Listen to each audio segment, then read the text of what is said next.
Hey guys, in this video I'm going to show you how to share PowerPoint slides in Google Meet.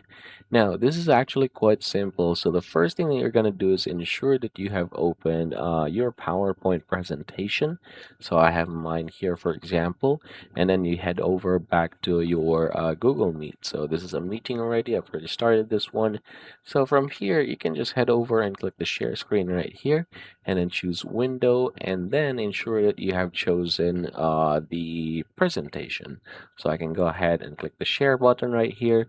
But if, say, for example, you have videos included, make sure that you enable this one. That means that the videos coming from your presentation will also be shared. So go ahead and click the share button, and then there you go. So yeah, I'm gonna go ahead and minimize this one, and then from here you can actually go ahead and start the presentation right away. So I'm gonna go ahead and click this. All right, and this is how it's going to look, and then this is also how it's going to look from the view or from the viewpoint of your audience or your viewer.